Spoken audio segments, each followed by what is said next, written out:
반갑습니다. 11월 25일 목요일 새벽 말씀을 올려드리겠습니다. 본문 말씀은 마태복음 16장 5절에서 8절까지입니다.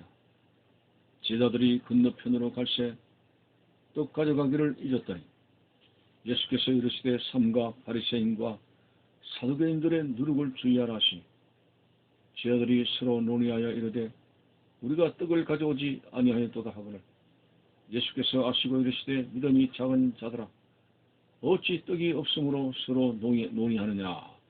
아멘. 자, 바리새인들하고 표적을 보여달라는 이런 문제로 실랑이를 하시다가 이제 예수님은 5절에 보니까 건너편으로 갈새. 아마도 제자들이 남은 7 강조리 떡을 가져가는 것을 잊고 안 가져온 것 같습니다. 자, 이런 상황 속에서 6절에 보니까 예수님께서 제자들에게 이렇게 말씀했습니다. 삼가 바리새인과 사두개인들의 누룩을 주의하라. 자, 누룩이 떡을 만드는 재료가 되겠죠. 누룩을 주의하라. 이 말씀에 그들은 동문서가 올립니다.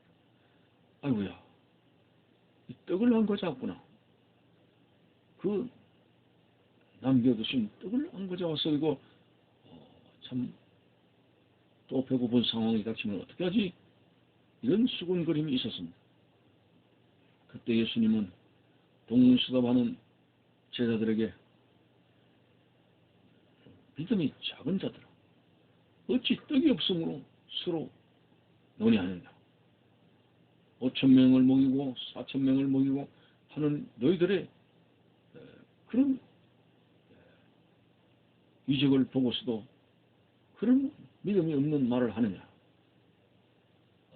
내가 한 말을 너희들이 이해하지 못하느냐 하는 식으로 예수님께서 탄식을 하셨습니다. 오늘 이 말씀을 통해서 첫째, 하나님 말씀 앞에 깨닫는 자가 되라 그런 것입니다.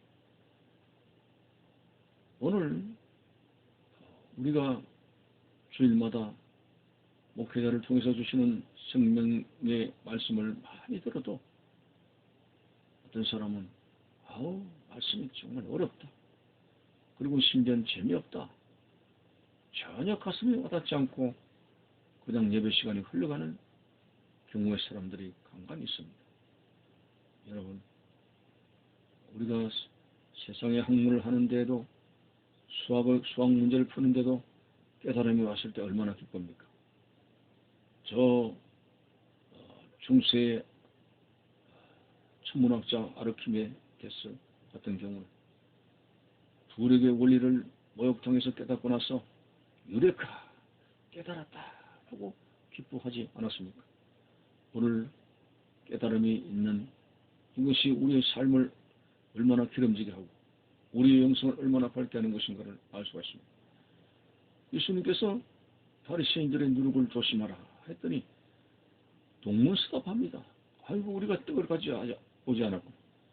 이런 제자들의 깨달음이 없는 신앙 속에서 어떻게 믿음이 성장해 나가며 하나님의 뜻을 따라갈 수 있는 그런 삶이 되겠습니까? 어떤 사람은 1개를 말하면 10개를 깨닫는다는 그런 명석한 두뇌에 대해서 자랑을 합니다만 오늘 이것은 두뇌의 문제가 아닙니다. 우리 하나님 앞에 우리의 심령의 문제입니다.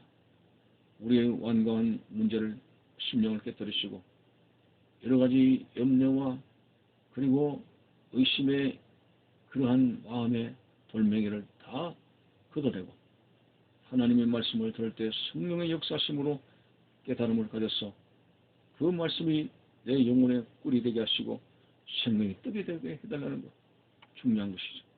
주의 말씀이 깨달아지게 될 때에 시편 기자처럼 주의 말씀이 어찌 그리 탄지요 내 입에 꿀송이처럼 탑니다. 이런 체험을 할 수가 있습니다.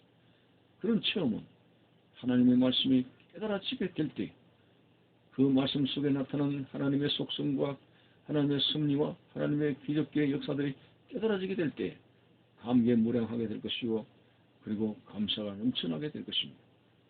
하나님의 말씀을 깨닫는 자가 되게 해달라 하는 우리의 중요한 그러한 소원이 하나님 앞에 기도로 되어져야 되겠죠. 바리새인들과 서기관들은 예수께서 말씀하실 때 깨달음이 없는 자들이었습니다. 부정적인 시각을 가지고 하는 자들이었습니다. 심지어는 부활이 없다고 주장하는 사도개인들을 보십시오. 그들은 신앙생활을 하면서 천국이라는 그 자체를 부정하고 있습니다.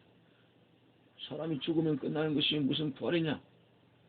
그때에 그런 한 가지 비유를 가지고 예를 가지고 도전했습니다마는 예수님께서 거두절미하시고 말씀드리는 것은 천국에는 시집가고 장가가는 것이 없다. 너희들이 크게 오해하였도다. 다시 말해서 크게 깨달음을 갖지 못하였도다. 라고 했습니다. 오늘 이렇게 지도자들이라고 하지만은 말씀 앞에 무지몽매한 사람들, 이거 좋은 심령이 아닙니다. 오늘 우리는 좋은 옥토처럼 말씀의 씨가 떨어져서 결실을 맺는 자가 되어야 되는데, 다시 말해서 말씀을 통해서 깨달음을 가지고 은혜받는 생활이 되어져야 된다는 거 오늘 이 말씀 속에서 생각할 수가 있습니다.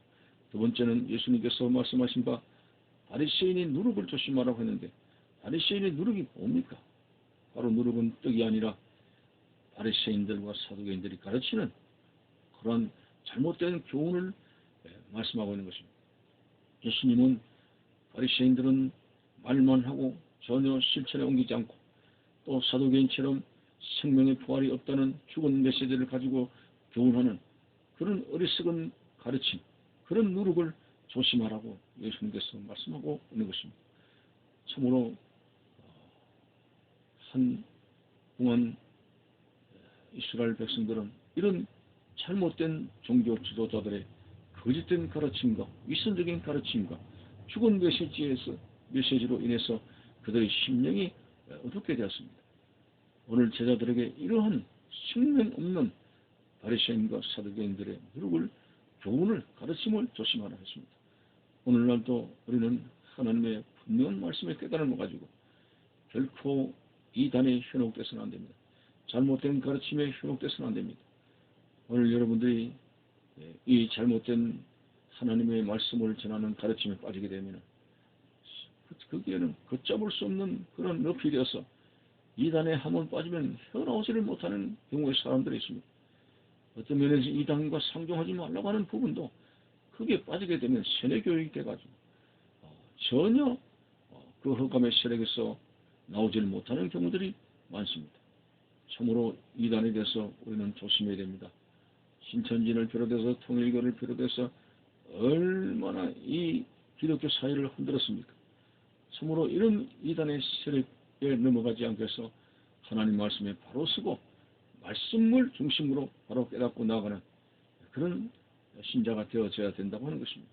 저는 목회를 하면서 결심을 내는 어떤 성도가 갑자기 주춤거리고 교회를 나오지 않는 것을 봤습니다.